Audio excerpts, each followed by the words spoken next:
Mes amis, bonjour. Voilà, j'ai arrivé, je suis revenue. Mon déménagement s'est bien passé, mon emménagement s'est très bien passé. Tout va bien, je suis contente. Franchement, voilà, c'est maintenant, il faut que je m'occupe de mes projets, de surtout mes finances. Et surtout ça.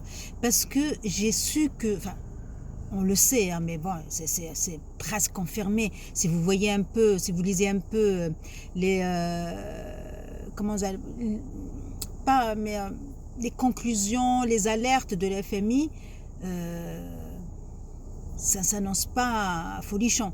Et je parle à l'échelle mondiale. Je parle pas de la France. Je vais pas encore dire de la France parce que bon, la France ça fait partie de l'Europe où il n'y a pas que l'Europe, il y a l'Occident, il y a partout. Et ce que j'essaie de dire, c'est que on, malheureusement, les prévisions pour 2030 ne sont pas bonnes, mais pas bonnes du tout. On parle de 100 000 milliards jusqu'à 200 000 milliards de dettes publiques mondiales.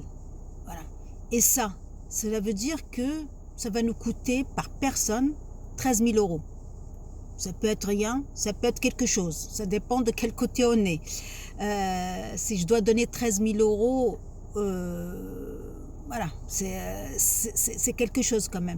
C'est comme si je veux dire, il y a des gens qui vont rembourser ça pendant un an, qui touchent le SMIC, il faut qu'ils donnent ça en un an. C'est-à-dire en un an, il faut qu'ils gardent leur salaire et remboursent ça sans manger, sans payer de loyer, sans rien. Voilà, le SMIC, on le donne pendant un an. C'est ce que ça va coûter. C'est énorme.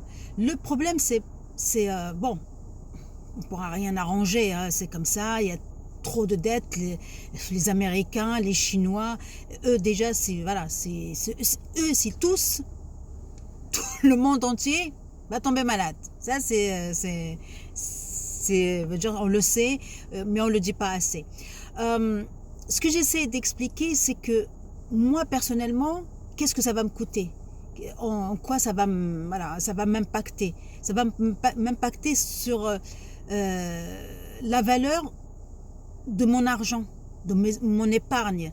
Moi, si je laisse de l'argent dans une banque, en 2030, ça ne vaudra plus rien. Mais absolument plus rien. Alors, si le gouvernement ne le prend pas pour éponger les dettes, déjà, ça ne vaudra plus rien. Parce que l'inflation, elle sera tellement énorme qu'on sera obligé de sortir la planche à billets. Et quand on sort la planche à billets, on le sait, ça, la monnaie, elle se déprécie. Voilà. Et justement, quand on me dit,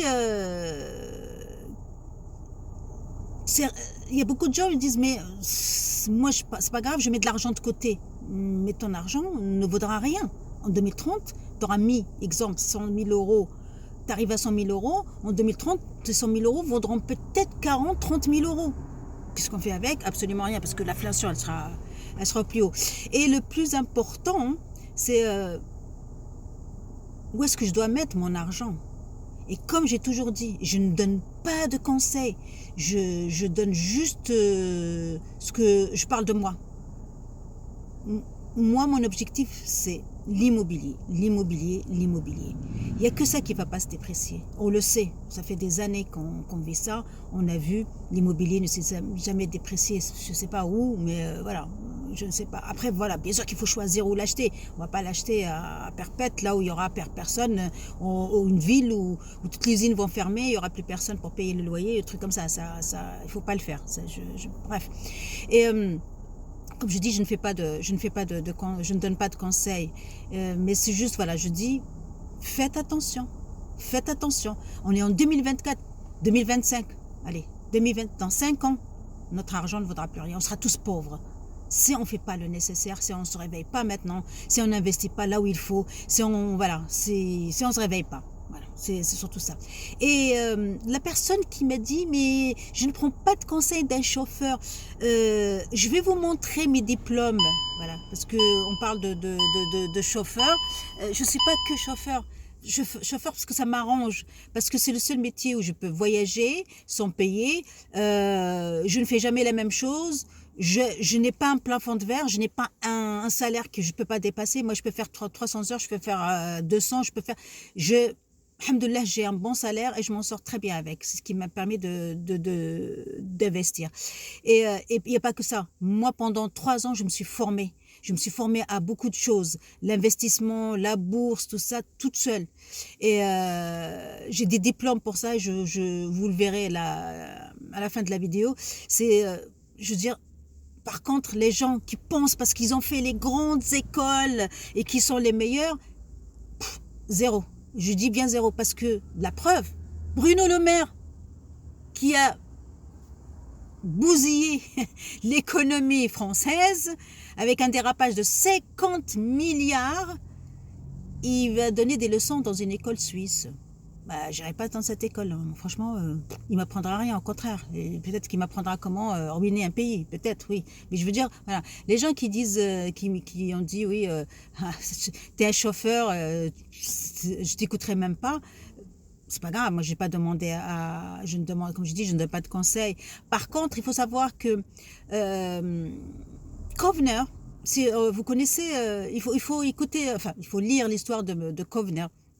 C'était un ancien taxi et qui est le plus grand hedge fund aux États-Unis. Parce qu'il a appris par lui-même, parce qu'il s'est formé par lui-même et il est devenu, on parle pas de multimillionnaire, milliardaire, je ne sais pas.